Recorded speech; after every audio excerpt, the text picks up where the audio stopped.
बिस्मिल्लाहिर्रहमानिर्रहीम अस्सलामु अलैकुम। You are watching my YouTube channel chemistry with Naveed. आज हम केमिस्ट्री के एक नई क्लास के साथ यहाँ पे मौजूद हैं और आज हम डिस्कस करेंगे रिमेनिंग पार्ट विस्पर थ्योरी का। हमने विस्पर थ्योरी के जस्ट 3 पॉइंट्स को डिस्कस किया था। हम इसलिए पार्ट्स में इसको डिस्कस कर रहे हैं क्योंकि अगर वीडियो ज़्यादा लंबी हो जाए तो फिर बोरिंग हो जाती है या फिर बंदे का सुनने का दिल नहीं कर रहा होता। तो हमने प्रीवियस लेक्चर के अंदर जस्ट 3 पॉइंट्स को विद एग्जांपल डिस्कस किया था। आज के वीडियो लेक्चर के अंदर हम रिमेनिंग जो पॉइंट्स हैं उनको भी एग्जांपल के साथ समझने की कोशिश करेंगे और एट द एंड हमें विस्पर थ्योरी जो है वो क्लियर हो जानी चाहिए।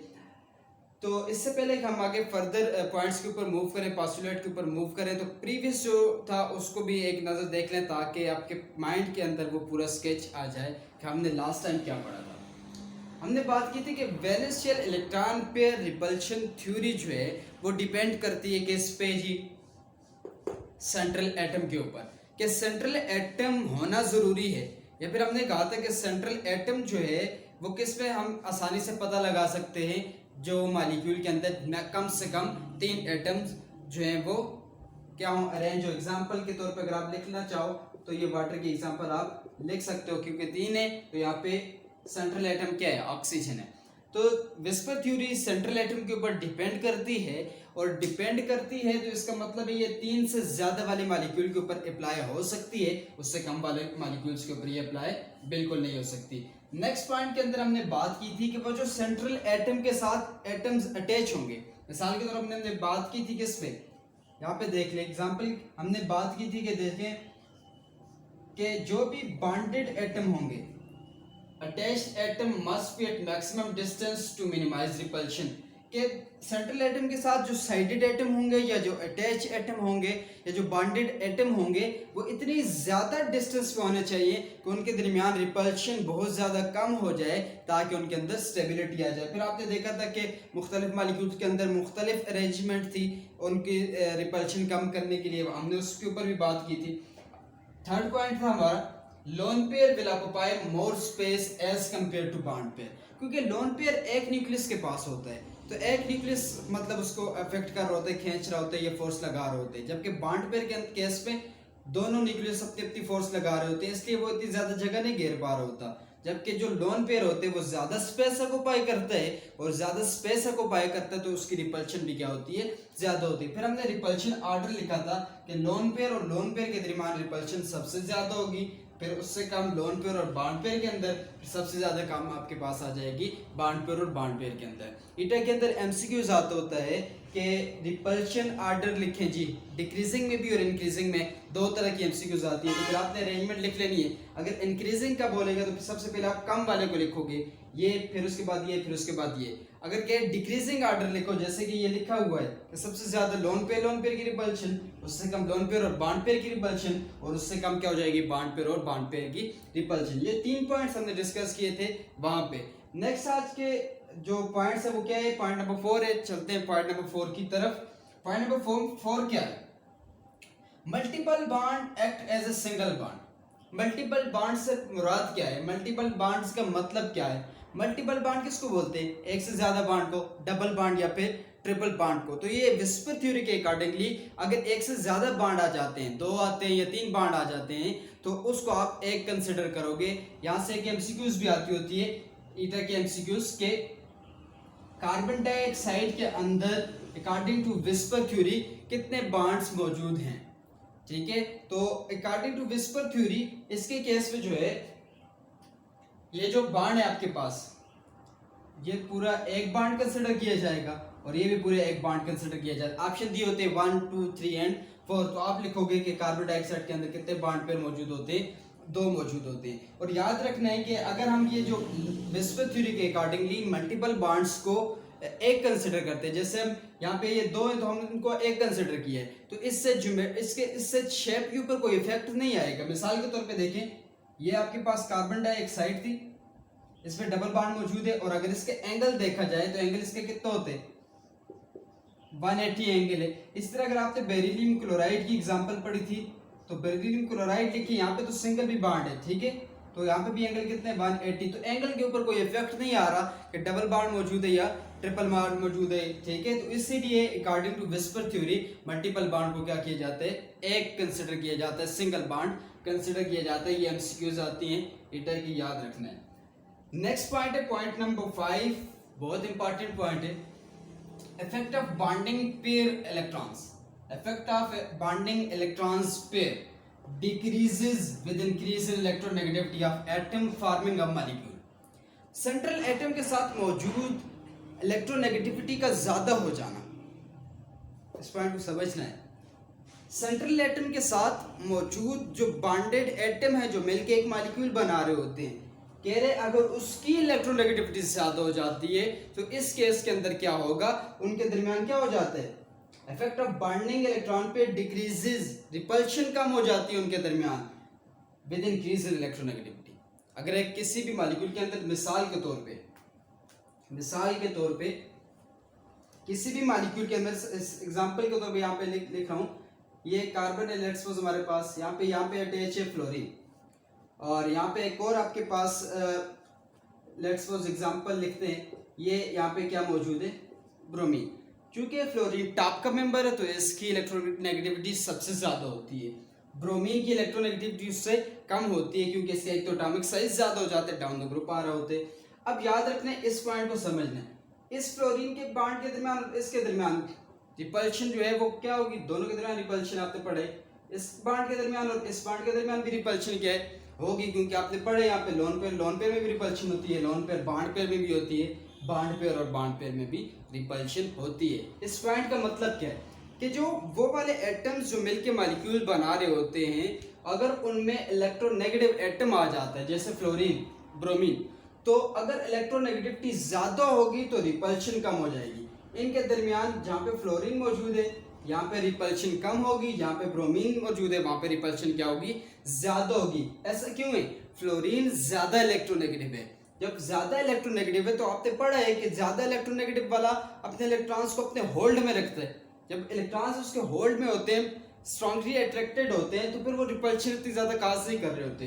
जबकि लो इलेक्ट्रोनेगेटिव वाले, उनके इलेक्ट्रॉन्स इतने ज्यादा न्यूक्लियस के कंट्रोल में नहीं होते, जब नहीं होते तो वहां पे रिपल्शन ज्यादा होगी। तो ब्रोमीन वाले गैस पे रिपल्शन ज्यादा होगी, फ्लोरीन के गैस पे रिपल्शन कम होगी। यही मतलब है विस्पर थ्योरी के 5वें पॉइंट का कि effect of bonding electrons pair decreases with increase in electronegativity of atom forming of molecule. बात क्लियर यहां से? नेक्स्ट पॉइंट की तरफ मूव करते हैं। नेक्स्ट पॉइंट नंबर 6 है, और पॉइंट नंबर 6 है ज्योमेट्री से रिलेटेड। पिछले लेक्चर के अंदर हमने बात की थी कि ज्योमेट्री और शेप पे फर्क है। अब छोटा सा फर्क क्या है वो देख लें, यहाँ से पॉइंट से क्लियर हो जाएगा। ज्योमेट्री, ये विस्पर थ्योरी का छठा पॉइंट है कि geometry of A molecule depends upon electron pair. याद रखना है, geometry of the molecule depends upon electron pair. मतलब क्या है कि वैलेंस शेल के अंदर जितने इलेक्ट्रॉन्स मौजूद हैं, ठीक है, वैलेंस शेल के अंदर जितने इलेक्ट्रॉन्स मौजूद हैं, मैं यहाँ पे एग्जांपल लिखूंगा। नाइट्रोजन है, 5वें ग्रुप से बिलोंग कर रहा थे, ये उसके 2 इलेक्ट्रॉन्स, 3 इलेक्ट्रॉन्स, 4, 5 इलेक्ट्रॉन्स हैं, ठीक है। तो याद रखना है, ये इसके एक हाइड्रोजन के साथ अटैचमेंट, दूसरे हाइड्रोजन के साथ, तीसरे हाइड्रोजन के साथ। पॉइंट को समझना है यहाँ से, geometry of A molecule depends upon electron pair, और ये इलेक्ट्रॉन पेयर के अंदर क्या आ जाते हैं, वैलेंस इलेक्ट्रॉन्स जितने भी हैं, 4, 5, 3, 2 जितने भी। तो मैंने यहाँ पे नीचे ब्रैकेट के अंदर लिखा कि इलेक्ट्रॉन पेयर से मतलब क्या है, मुराद क्या है उसका मुराद ये है कि लोन पेयर भी हो जाएंगे और बॉन्ड पेयर भी। वो वाले इलेक्ट्रॉन्स जो बॉन्डिंग में हिस्सा ले रहे होते हैं वो भी आ जाएंगे इसमें, जो बॉन्डिंग में हिस्सा नहीं ले रहे होते वो भी आ जाएंगे। तो याद रखना है, ज्योमेट्री के अंदर लोन पेयर भी ये जो लोन पेयर आपके पास, ये भी, और ये जो बॉन्ड पेयर है, ये दोनों क्या कर रहे होते हैं, ज्योमेट्री जो है वो इन दोनों के ऊपर क्या करेगी, डिपेंड करेगी। तो याद रखना है, किसी भी मॉलिक्यूल की ज्योमेट्री और शेप पे फर्क आता है। क्यों फर्क आता है ये आगे हम नेक्स्ट वीडियो लेक्चर होगी उसमें हम एप्लीकेशन में जब बात करेंगे तो वहां से आपको क्लियर हो जाएगा कि जिनके अंदर लोन पेयर आ जाएंगे तो उनकी ज्योमेट्री और शेप पे फर्क आ जाएगा। वैसे याद रखना है कि अगर किसी मॉलिक्यूल के पास अगर लोन पेयर नहीं है तो उनकी ज्योमेट्री और शेप दोनों सेम होंगी। बाकी इस पे नेक्स्ट वीडियो लेक्चर के अंदर डिटेल से बात करेंगे ताकि आपको वहाँ पे समझ आ जानी चाहिए, वहाँ पे समझ आ जाएगी। Geometry of A molecule depends upon electron pair, bond pair, lone pair दोनों के ऊपर डिपेंड कर रही होती है, उसमें ये जो लॉन पेयर है ये भी ज्योमेट्री के अंदर इफेक्ट कर रहा होता है। जिस तरह मिसाल के तौर पे आपके पास ये जो आपका जो टेबल बना होता है, ठीक है, जो आपके पास टेबल बना होता है, ये देखें जो बुक का टेबल देखने वहां पे इसकी जो शेप है वो क्या है, पिरामिडल लिखी होती है, लेकिन इसकी जो ज्योमेट्री होती है वो टेट्राहेड्रल लिखी होती है। क्यों? टेट्राहेड्रल में लोन पेयर भी आ जाते हैं, लोन पेयर भी इफेक्ट कर रहे होते हैं। ये नेक्स्ट वीडियो लेक्चर के अंदर डिटेल से बात करेंगे। ज्योमेट्री क्या होती है और शेप क्या होती है। ज्योमेट्री की डेफिनेशन देखें, arrangement of electrons pair around the central atom, ठीक है, arrangement of electrons around the central atom in 3 dimensional shape, यहाँ पे लिखेंगे, ठीक है, in 3 dimensional shape, in 3 dimension. बात समझ आई? Arrangement of electrons pair around the central atom in a 3 dimensional space is known as geometry, ठीक है। और ज्योमेट्री के अंदर याद रखना है लोन पेयर और बॉन्ड पेयर दोनों इंक्लूड होते हैं। नेक्स्ट पॉइंट है शेप। शेप और इस पे फर्क है, क्या फर्क है देख लें। Shape of molecule depends upon bonded atom, simple हो गया ना, वो लोन पेयर और बॉन्ड पेयर दोनों के ऊपर डिपेंड कर रहे होते हैं। ये सिर्फ शेप सिर्फ बॉन्डेड एटम्स पे डिपेंड कर रही होती है। तो शेप को फिर में हम किस तरह डिफाइन करेंगे, शेप को हम इस तरह डिफाइन करेंगे, ये वो ज्योमेट्रिकल फिगर होती है जो 2 बॉन्डेड न्यूक्लियाई के दरमियान, ये वो ज्योमेट्रिकल फिगर होती है जो बॉन्डेड न्यूक्लियाई के दरमियान, ये एक एटम का बॉन्ड, ये 2 बॉन्डेड एटम न्यूक्लियाई जो है इनके दरमियान स्ट्रेट लाइन से शो किया जाती है। शेप जो है वो स्ट्रेट सॉलिड लाइन से शो की जाती है जो 2 बॉन्डेड एटम के दरमियान मौजूद होती है। Geometrical figure that is formed by joining the nuclei of bonded atom by straight line। तो अगर आप बात करोगे तो ये शेप के अंदर ये जस्ट आ जाएगी, ठीक है, जो कि क्या है, पिरामिडल। और अगर आप इसकी ज्योमेट्री के ऊपर बात करोगे तो फिर ये चीज भी इंक्लूडेड हो जाएगी, तो इसकी ज्योमेट्री क्या होगी, टेट्राहेड्रल, ये चीज हो जाएगी, याद रखना है, ठीक है। टेट्राहेड्रल इसकी ज्योमेट्री आ गई और इसकी जो शेप आ जाएगी वो क्या हो जाएगी, पिरामिडल हो जाएगी शेप। और इसकी ये डेफिनेशन पास नोट कर लें बुक में, कहीं पे भी आपको बहुत काम आएगी। नेक्स्ट बात करते हैं इसके मजीद जो पॉइंट्स हैं उनके ऊपर, और फिर नेक्स्ट लेक्चर के अंदर हम बात करेंगे एप्लीकेशन के ऊपर। नेक्स्ट पॉइंट आपके पास मौजूद है पाई बॉन्ड। अगर किसी मॉलिक्यूल के अंदर पाई बॉन्ड मौजूद है तो उससे क्या होगा, विस्पर थ्योरी के मुताबिक पाई बॉन्ड का क्या रोल होता है। तो याद रखना है पाई बॉन्ड का जो रोल होता है कि पाई बॉन्ड ज्योमेट्री को, pi bond can not affect the geometry, geometry के ऊपर कोई इफेक्ट नहीं कर रहा होता। जैसे हमने पहले बात की थी, अगर यहाँ पे कार्बन डाइऑक्साइड के दरमियान डबल बॉन्ड मौजूद है तो ज्योमेट्री पे इसका कोई इफेक्ट नहीं होता। तो pi bond can not affect the geometry of molecule. और याद रखना है पाई बॉन्ड ज्यादा रिपल्शन काज करता है as compare to sigma bond, repulsion ज्यादा काज करेगा, ग्रेटर रिपल्शन ज्यादा करेगा, लेकिन इसका ज्योमेट्री के साथ इतना ज्यादा खास इफेक्ट नहीं होता है। विस्पर थ्योरी का जो हम पॉइंट लिख सकते हैं, 9वां पॉइंट हम ये लिख सकते हैं कोऑर्डिनेट बॉन्ड। याद रखना है कि अगर किसी भी सेंट्रल एटम के पास मौजूद लोन पेयर, ठीक है, लेट्स सपोज आपके पास नाइट्रोजन है, मैं इसको इस तरह लिख रहा हूं ताकि सही समझ आ जाए।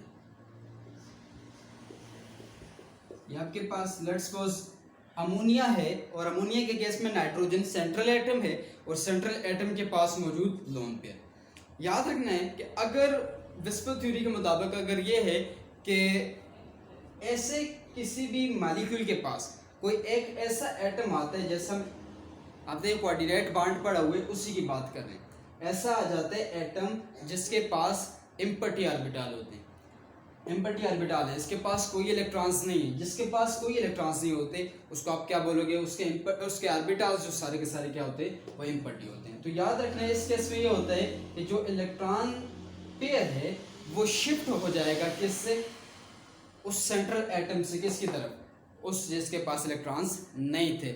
ये आपका पॉइंट नंबर 9 है जो इंक्लूड किया जाता है विस्पर थ्योरी के अंदर, कि विस्पर थ्योरी के केस में अगर कोऑर्डिनेट बॉन्ड बनता है विस्पर थ्योरी की, बेसिकली ये कोवेलेंट बॉन्ड को ही क्या कर रही होती है, एक्सप्लेन कर रही होती है, कि कोवेलेंट बॉन्ड को ही ऊपर बात कर रही होती है। क्योंकि कोवेलेंट बॉन्ड शेप को इतना ज़्यादा शेप के बारे में तो कुछ नहीं बता रहा था, तो विस्पर थ्योरी आके शेप के बारे में फिर मतलब इसने बताया हमें कि शेप किस तरह होती है, क्यों शेप मॉलिक्यूल अडॉप्ट करते हैं, किस हिसाब से होती है।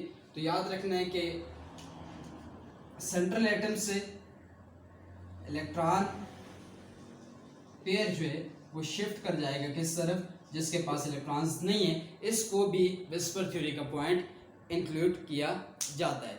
तो अगर मैं समराइज करूं पूरे को, तो विस्पर थ्योरी याद रखना है डिपेंड करती है सेंट्रल एटम के ऊपर।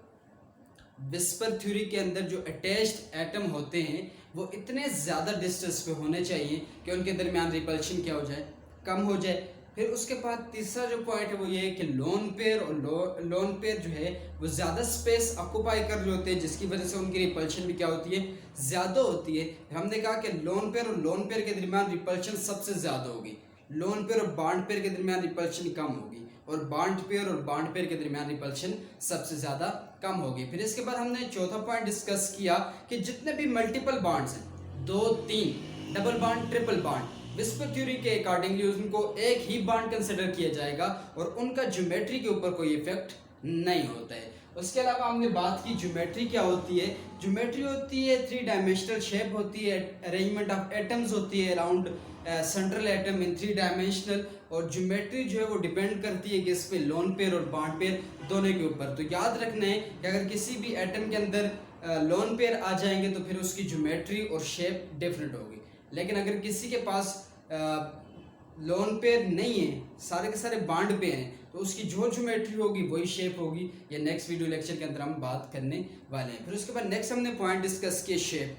तो शेप हमेशा डिपेंड करेगी किसके ऊपर, बॉन्डेड एटम के ऊपर। और शेप क्या होती है कि 2 न्यूक्लियाई जब आपस में बॉन्ड बना रहे होते हैं उनके दरमियान एक सॉलिड लाइन से रिप्रेजेंटेशन की जाती है, यहाँ से यहाँ तक बॉन्ड बना हुआ है, जिस तरह ये सॉलिड लाइन से रिप्रेजेंटेशन की हुई है। तो सॉलिड लाइन से रिप्रेजेंटेशन जो की जाती है वही उसकी शेप होती है, और शेप और इसमें ज्योमेट्री में फ़र्क होता है। फिर इसके अलावा हमने नेक्स्ट पॉइंट डिस्कस किया, जो पाई बॉन्ड है, पाई बॉन्ड इफेक्ट नहीं करते किसी भी ज्योमेट्रिकल शेप को, ये ज्योमेट्री ऑफ मॉलिक्यूल को बिल्कुल इफेक्ट नहीं करते। लेकिन ये याद रखना है, ऐसा होता है कि जो पाई बॉन्ड है वो ज़्यादा रिपल्शन काज कर रहे होते हैं as compare to sigma bond. और लास्ट में कोऑर्डिनेशन बॉन्ड, ये आपने पहले पढ़ा भी हुआ है, इस पर जस्ट ये बात याद रखनी है कि जो इलेक्ट्रॉन पेयर सेंट्रल एटम के पास मौजूद होता है वो शिफ्ट हो जाते हैं उसकी तरफ जिसके ऑर्बिटल बिल्कुल एम्प्टी होते हैं, जैसे कि इसके पास हाइड्रोजन है, तो ये पूरा का पूरा इलेक्ट्रॉन पेयर इसके पास शिफ्ट हो जाएगा क्योंकि ये डोनेट कर रहा है। तो डोनेशन से कोऑर्डिनेट बॉन्ड बनता है, हमने कोऑर्डिनेट बॉन्ड को भी यहाँ पे इंक्लूड कर लिया। आई होप के विस्पर थ्योरी के तमाम जो पॉइंट्स डिस्कस किए गए आपको समझ आ गए होंगे। फिर भी अगर इन पॉइंट्स में या विस्पर थ्योरी जो अभी तक पढ़ ली इस पर अगर आपको कोई कन्फ्यूजन है तो फिर आप मुझे पूछ सकते हैं, व्हाट्सएप पे भी पूछ सकते हैं, कमेंट सेक्शन में भी पूछ सकते हैं, ईमेल एड्रेस गिवन होता है डिस्क्रिप्शन के अंदर, उस पर भी पूछ सकते हैं। वीडियोस को इस तरह देखते रहें, लाइक सब्सक्राइब शेयर लाजमी करें ताकि वीडियोस जो हैं ज़्यादा से ज़्यादा लोगों तक पहुंच सके और ज़्यादा से ज़्यादा लोग केमिस्ट्री को पढ़ सकें। Thanks for watching my video.